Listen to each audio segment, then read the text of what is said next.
വളരെ അപകടകരമായൊരു സിറ്റുവേഷനാണല്ലോ. ഇപ്പോൾ ഭാഗ്യത്തിനാണ് ഈ ആളുകൾ ഇപ്പോൾ രക്ഷപ്പെട്ടത്. അപ്പോൾ അത് ജപ്പാൻ കുടിവെള്ള പദ്ധതിയുടെ പൈപ്പ് പൊട്ടിയെന്നാണ് ഇപ്പോൾ മനസ്സിലാക്കുന്നത്. അത് വിശദമായിട്ട് മനസ്സിലാക്കിയെങ്കിലേ പറയാൻ പറ്റുള്ളൂ. അതെ അതെ അതെ അതെ ഒരിക്കലും ഇങ്ങനെ വരാൻ പാടില്ലാത്തതാണ്. ഇതൊരു വലിയ പ്രോജക്റ്റ് അല്ലേ. തീർച്ചയായിട്ടും സമഗ്രമായ അന്വേഷണം വേണം. പില്ലറിൽ പണി ഡീറ്റെയിൽ ആയിട്ട് കാര്യങ്ങൾ മനസ്സിലാക്കിയിട്ട് മറ്റു കാര്യങ്ങൾ ഇത്തരം സൈഡ് വാൾ കെട്ടാതെ ഇത് മറ്റു മാർഗ്ഗങ്ങൾ അവലംബിക്കണമെന്ന് നാട്ടുകാർ ആവശ്യപ്പെട്ടതാണ്. പക്ഷെ അത് പൂർണ്ണമായും കെട്ടില്ല എന്നുള്ളതാണ്. അത് തുടക്കം മുതൽ തന്നെ നമ്മൾ കേരളത്തിൽ ഈ പൊതു ആവശ്യം വന്നതാണ്. ഇതിന്റെ എസ്റ്റിമേറ്റ് കോസ്റ്റ് ഒരുപാടാവുമെന്ന് പറഞ്ഞുകൊണ്ട് NHA കമ്മിറ്റ് ചെയ്യുന്നതാണ്. ഗവൺമെന്റും ഇത് ശ്രദ്ധയിൽപ്പെടുത്തിയിട്ടുള്ളതാണ്. നമ്മുടെ കേരളത്തിന്റെ ഒരു സ്ഥിതി അനുസരിച്ചിട്ട് പില്ലർ തന്നെ ചെയ്തു പോകണമെന്നുള്ളത്. കേന്ദ്ര ഗവൺമെന്റ് NHA അതിന്റെ കോസ്റ്റ് കൂടുതലാണെന്നുള്ളതുകൊണ്ട് അത് അവഗണിക്കുകയാണ് ചെയ്തത്. ഈ DPR കണ്ടിട്ടില്ല. ഇന്ത്യയിലെ NHA ഇത് DPR ഡിസ്കസ് ചെയ്യുന്നൊരു ശീലമില്ല അവർക്ക്. അതൊരു വലിയ അപാകതയാണ്. ഇത് കൂരിയാടിന് സമാനമാണ്, പക്ഷെ ആളുകൾക്കൊന്നും പറ്റിയിട്ടില്ല എന്നുള്ളതാണ് ഏറ്റവും വലിയ ഭാഗ്യമായിട്ട് ഞങ്ങൾ കാണുകയാണ്. വലിയ ഭാഗ്യമായിട്ട്. പക്ഷേ എങ്കിലും ഇതൊരു ഭാവിയിൽ ഈ നിർമ്മാണ പ്രവർത്തനങ്ങളുടെ ഭാവി തന്നെ ഇപ്പം ആശങ്കയിലാണ്. പറഞ്ഞാണ് ചോദ്യം. പല ആളുകളും പറയുന്നത് എന്ത് വിശ്വസിച്ചുകൊണ്ട് ഈ സർവീസ് റോഡിലൂടെ അതാണ് ഇതിന്റെ ഭാവി തന്നെ ആശങ്കയിലാണ്. ഈ റോഡിന്റെ ഭാവി തന്നെ ആശങ്കയിലാണെന്നാണ് നമ്മൾ മനസ്സിലാക്കുന്നത്. നമ്മുടെ ആവശ്യം എന്താണ്? ഈ ഭാഗം കുരിയാട് ചെയ്ത പോലെ പുനർനിർമ്മിക്കണമെന്നുള്ളത് തന്നെയാണ്. തീർച്ചയായിട്ടും പൂർണ്ണമായും പുനർനിർമ്മിക്കണം. അത് പില്ലറിൽ തന്നെ ചെയ്യുന്നതാണ്. സേഫ്റ്റിയും ജനങ്ങളുടെ ആവശ്യം തന്നെയാണ്. സേഫ്റ്റി അത് തന്നെയാണ്. പില്ലർ നിർമ്മിക്കണം എന്നുള്ളതാണ്. അപ്പോൾ ഈ പറയുന്ന അപകടങ്ങളൊന്നും ഉണ്ടായില്ല.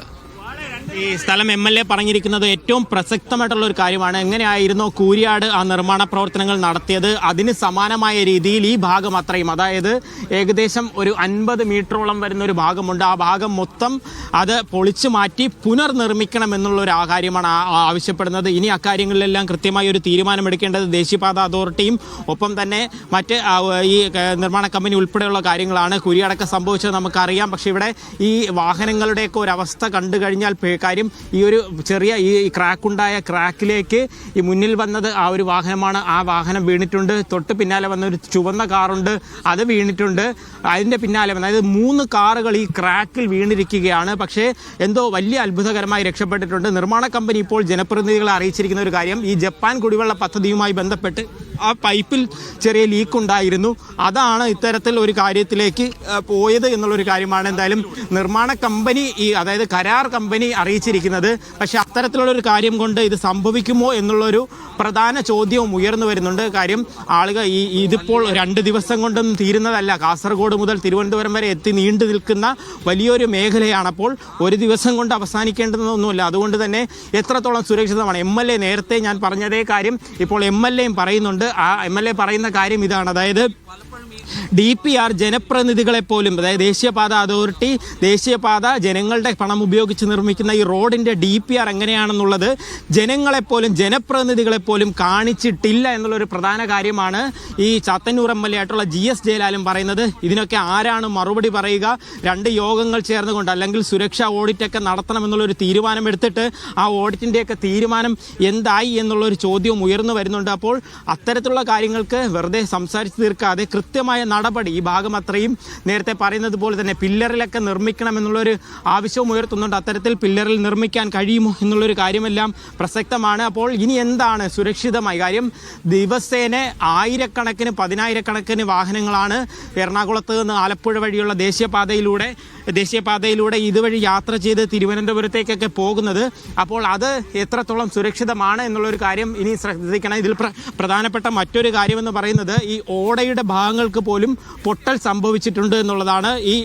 ഈ ഭാഗത്തൊക്കെ ഓടയുടെ ഭാഗങ്ങൾ പോലും പൊട്ടൽ സംഭവിച്ചിട്ടുണ്ട് എന്നുള്ളതാണ് ഒരു പ്രധാനപ്പെട്ട കാര്യം. അതുകൂടെ ഒന്ന് കാണേണ്ടതാണ്. കാര്യം ഈ റോഡിന് മാത്രമല്ല, സർവീസ് റോഡിന് മാത്രമല്ല, ഓടയുടെ ഭാഗങ്ങൾ പോലും ഇപ്പോൾ പൊട്ടി മാറിയിട്ടുണ്ട് എന്നുള്ളൊരു കാര്യം കൂടെയാണ്. അപ്പോൾ ഈ ഭാഗത്താകമാനം ഒരു പുനർനിർമ്മാണം തന്നെ നടത്തേണ്ടി വരും എന്നുള്ളതാണ് ഒരു പ്രധാനപ്പെട്ട കാര്യം. അതിന് ഇനി എത്രത്തോളം ആ ഒരു ബുദ്ധിമുട്ട് ഉണ്ടാകും എന്നുള്ളത് കാണാം. ഈ ഭാഗത്തേക്ക് വന്നു കഴിഞ്ഞാൽ ആ വാഹനങ്ങളുടെയൊക്കെ ഒരു കൃത്യമായ അവസ്ഥ കാണാനായിട്ട് സാധിക്കുന്നു. ഇവിടെ നിന്നും ആളുകളൊക്കെ രക്ഷപ്പെട്ടത് എന്ന് പറയുന്നത് വലിയ അത്ഭുതമായിട്ടുള്ള ഒരു കാര്യമായിട്ട് ആണ് നമുക്ക് പെട്ടെന്ന് തോന്നിപ്പോകുന്നത് എന്നുള്ളതാണ്. കാണാനായിട്ട് ഈ ഭാഗം നോക്കുന്ന സമയത്ത് അതായത് 4 വാഹനങ്ങളാണ് ഇതിൽ ഉൾപ്പെട്ടിട്ടുള്ളത്. അതിൽ പുതിയ ഒരു വാഹനം, ഒരു രജിസ്റ്റേർഡ് വാഹനം ഉൾപ്പെടുന്നു. അതിൻ്റെയൊക്കെ പല വാഹനങ്ങളുടെയും ഓരോ വീലുകൾ ഇപ്പോഴും നിലത്ത് തൊട്ടിട്ടില്ല. അപ്പോൾ ആളുകൾ അവിടെ നിന്നും രക്ഷപ്പെട്ട് അവരെയൊക്കെ ഈ നാട്ടുകാരും പോലീസും ഒക്കെ ചേർന്ന് പെട്ടെന്ന് തന്നെ രക്ഷപ്പെടുത്തി സുരക്ഷിതമാക്കി എന്നുള്ളതാണ് ആശ്വാസകരമായിരിക്കുന്ന കാര്യം. സ്കൂൾ ബസ് ഉൾപ്പെടെയുള്ള ഭാഗങ്ങൾ നേരത്തെ പറഞ്ഞതുപോലെ തന്നെ ഈ സൈഡ് വോൾ ആകെ ഒരു വശത്തേക്ക് ചരിഞ്ഞിട്ടുണ്ട് എന്നുള്ളതാണ്. അതായത് ഒരു വശത്തേക്ക് ആ പ്രഷർ താങ്ങ വയ്യാതെ ചരിഞ്ഞിട്ടുണ്ട് എന്നുള്ളതാണ് ഒരു പ്രധാനപ്പെട്ട കാര്യം. അത് ഈ ജപ്പാൻ കുടിവെള്ള പദ്ധതിയുടെ ആ പൈപ്പിന് ഒരു ലീക്ക് ഉണ്ടായാൽ ഉടനെ അത്രത്തോളമൊക്കെ അപകടം സംഭവിക്കുമോ എന്നുള്ളൊരു ചോദ്യവും പല നാട്ടുകാരുടെ ഭാഗത്തു നിന്നുമൊക്കെ അവർ ഉയർത്തുകയും ചെയ്യുന്നുണ്ട്. കൃത്യമായൊരു പരിശോധന അന്വേഷണമൊക്കെ നടത്തണം. നേരത്തെ പറഞ്ഞതുപോലെ തന്നെ ഇതുവഴിയുള്ള ഒരു ഗതാഗതം പൂർണ്ണമായിട്ടും